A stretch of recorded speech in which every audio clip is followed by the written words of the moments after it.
పర్యావరణ రహితం అని చెప్పుకునే ఆ కంపెనీ పర్యావరణ విధ్వంసానికి తెగించింది. పునరుత్పాదక విద్యుత్ ప్రాజెక్ట్ పేరుతో అటవీ భూముల్ని నాశనం చేస్తుంది. ప్రభుత్వం కేటాయించిన భూములకు పక్కనే ఉన్న అటవీ భూముల్ని కల్పేసుకుంది. అడవుల్లో భారీ సామ్రాజ్యాన్ని నిర్మించుకొని ఎవరిని రానియకుండా యథేచ్ఛగా నిబంధనలు ఉల్లంఘిస్తోంది.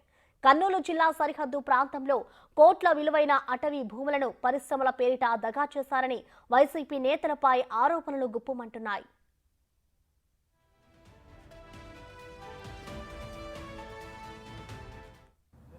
ప్రపంచంలో ఇప్పటి వరకు ఎక్కడా ఏర్పాటు చేయనటువంటి హైడ్రల్ కావచ్చు లేదా విండ్ సోలార్ సంబంధించినటువంటి 3 రకాల విద్యుత్తు ఏదైతే ఉంటుందో ఆ 3 రకాల విద్యుత్తును ఏర్పాటు చేస్తున్నటువంటి ప్లేస్ ఏదైతే ఉందో ప్రస్తుతం కర్నూలు జిల్లా సంబంధించినటువంటి ఉమ్మడి జిల్లా పరిసర ప్రాంతాల్లో మనం ఉన్నాము.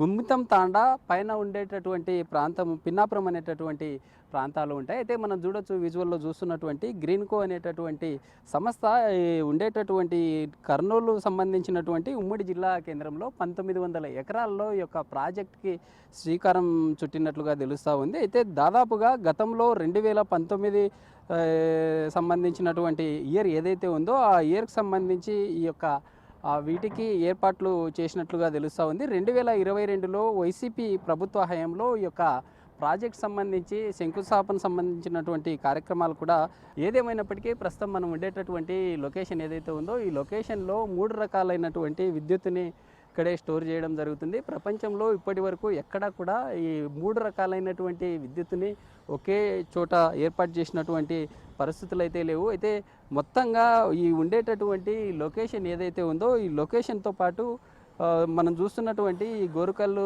సంబంధించినటువంటి రిజర్వాయర్తో వచ్చేటటువంటి వాటర్ కావచ్చు, విండ్ కావచ్చు, లేదా సోలార్ సంబంధించిన మొత్తంగా ఉండేటటువంటి ప్రాంతం ఏదైతే ఉందో ఒక ఇండస్ట్రియల్ సంబంధించినటువంటి ఒక ఎలక్ట్రిక్ సంబంధించినటువంటి హబ్గా ఏర్పడే అవకాశాలు ఉన్నాయంటూ కూడా గతంలో ఇక్కడే ఓరోకల్ అనేటటువంటి పరిసర ప్రాంతం ఏదైతే ఉందో ఓరోకల్ అనేటటువంటి ప్రాంతంలో ఇప్పటికే వివిధ రకాలైనటువంటి కేంద్ర సంబంధించినటువంటి సంస్థలు కూడా ఇక్కడ ఏర్పాటు చేస్తున్నటువంటి క్రమంలో ఈ గ్రామ సంబంధించినటువంటి సమీపంలో బ్లాస్ట్ చేయడం ద్వారా స్థానికంగా ఉండేటటువంటి గుమితం తాండా ప్రజలు తీవ్ర ఇబ్బందులకు గురవుతున్నామని అనేక సార్లు ఇక్కడ ఉండేటటువంటి సంస్థ వారికి చెప్పినప్పటికీ ఎక్కడ కూడా పట్టించుకోలేదు అనేటటువంటి విమర్శలు కూడా వినిపిస్తూ ఉన్నాయి. అయితే ఇది మొత్తంగా ఓవరాల్గా ఇక్కడ ఉండేటటువంటి గ్రీన్కో సంబంధించినటువంటి ప్లాంట్ ఏదైతే ఉందో ప్లాంట్ సంబంధించినటువంటి పరిసర ప్రాంతాల్లో పనులు అయితే ముమ్మరంగా కొనసాగుతున్నాయి. 2022లో ప్రారంభించినటువంటి ఈ పనులు ఏవైతే ఉన్నాయో 2023 కంతా ఈ యొక్క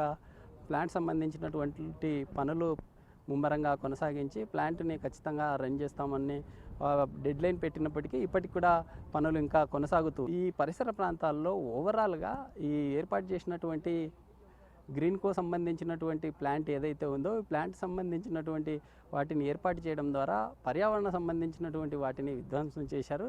స్థానికంగా ఉండేటటువంటి ఈ ప్రాంతం మనం ఉండేటటువంటి ప్రాంతం ఏదైతే ఉందో ఈ ప్రాంతానికి సంబంధించి ఇప్పటికే అటవీ సంబంధించినటువంటి డిఎఫ్ఓగా ఉన్నటువంటి అధికారి కొత్త ప్రభుత్వం స్థానికంగా కొలువు తీరిన తర్వాత అటవీ సంబంధించినటువంటి అధికారి పవన్ కళ్యాణ్ను కలిసి ఇక్కడ జరిగేటటువంటి వాటిని అక్రమాలు ఫారెస్ట్ సంబంధించినటువంటి వాటిలో 140 ఎకరాలు కబ్జాకు గురయ్యాయి. గతంలో ఉండేటటువంటి ప్రభుత్వాలు కూడా సహకరించాయంటూ కూడా కంప్లైంట్ చేయడంతో ముమ్మరంగా పవన్ కళ్యాణ్ కావచ్చు లేదా ప్రభుత్వం చర్యలు చేపట్టే రకంగా అయితే తీసుకున్న పరిస్థితి. అయితే ఏదేమైనప్పటికీ